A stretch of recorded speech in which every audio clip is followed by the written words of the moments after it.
Zee 24 तास एक पाऊल पुढे. बाबांच्या तस्वीरीला हार घाला.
माधुरी दीक्षित यांचा आगमन झालं.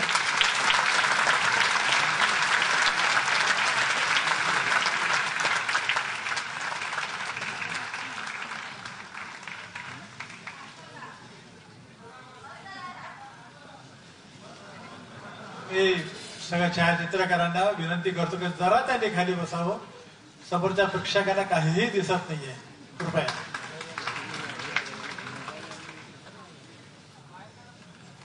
माधुरीबाई जरा उशिरा आल्यात म्हणून मी घोषित करणार होतो की त्या रस्त्यात आहेत, त्या येत आहेत.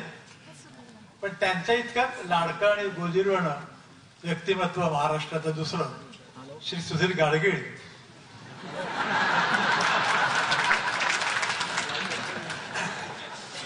यांच्या हाती आता मी या कार्यक्रमाची सारी सुपूर्द करतो आणि पुढील सगळा कार्यक्रम सूत्रसंचालन तेच करतील. पुन्हा एकदा छायाचित्रकारांना विनंती करतो की त्यांनी कृपया खाली बसावं आणि ज्यावेळी पारितोषिक देण्यात येतील त्यावेळेला आधी पारितोषिक देऊ द्या, प्रेक्षकांना बघू द्या आणि मग आपण चित्र काढा. श्री सुधीर गाडगीळ.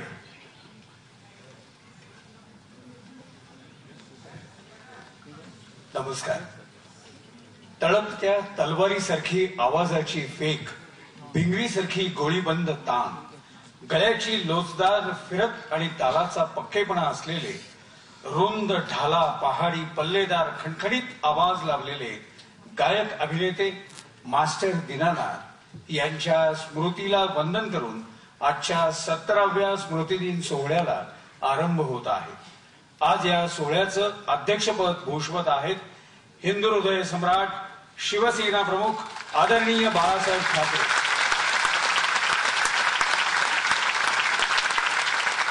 मी दीदींना विनंती करतो की आपल्या बाळासाहेबांचं या ठिकाणी त्यांनी पुष्पगुच्छ देऊन स्वागत करावं.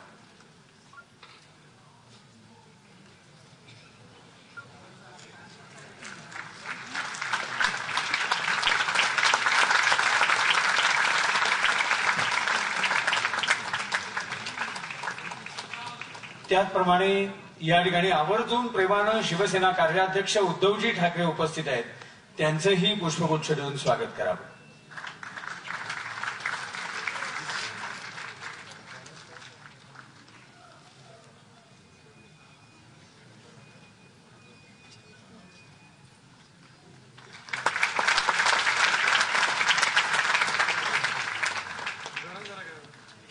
संगीत, नाट्य, साहित्य आणि समाजसेवा अशा विविध क्षेत्रातल्या उल्लेखनीय योगदान करणाऱ्या कर्तृत्वाचा सन्मान मंगेशकर परिवाराच्या वतीनं या प्रतिष्ठानच्या माध्यमातून भारतरत्न लता दीदींच्या हस्ते आज या सोहळ्यामध्ये होत आहे.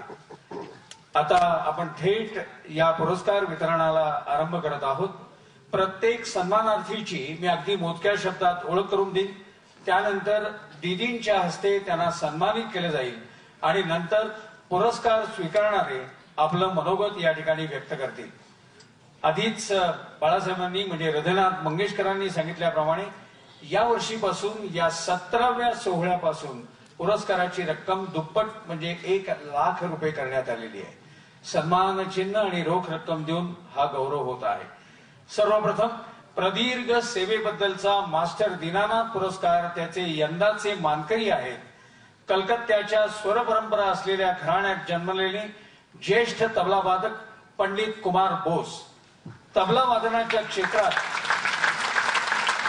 येण्याची स्फूर्ती आणि आरंभीचं मार्गदर्शन त्यांना मिळालं वडिलांकडनं म्हणजे कैलासवासी पंडित विश्वनाथ बोस. ते बनारस घराण्याचे नामवंत तबला नवाज होते. तसंच उस्ताद डबीर खान साहेब आणि उस्ताद अली अकबर खान यांची शिष्या असलेली आई श्रीमती भारती बोस यांचंही मार्गदर्शन त्यांना लाभलं. नंतर त्यांनी बनारस घराण्याचे कैलासवासी पंडित किशन महाराज यांच्याकडनं तबल्याचे रीतसर शिक्षण घेतलं. देश परदेशात अनेक नामवंत कलावंतांना त्यांनी तबल्याची साथ केलेली आहे. जगभर पंडित रविशंकरजींना ते 14 वर्ष साथ करतायत. बीबीसीनं आयोजित केलेल्या ओव्हन फेस्टिवलमध्ये त्यांनी रविशंकरजी आणि उस्ताद इम्रत खान यांना केलेली साथ सर्वत्र गाजली. 1974 पासून ते जगभर तबल्याच्या कार्यशाळा आणि प्रात्यक्षिकासह चर्चासत्र आयोजित करत असतात. इंग्लंड मधल्या बाग फेस्टिवल मध्ये भारताचं प्रतिनिधित्व त्यांनी केलेलं आहे.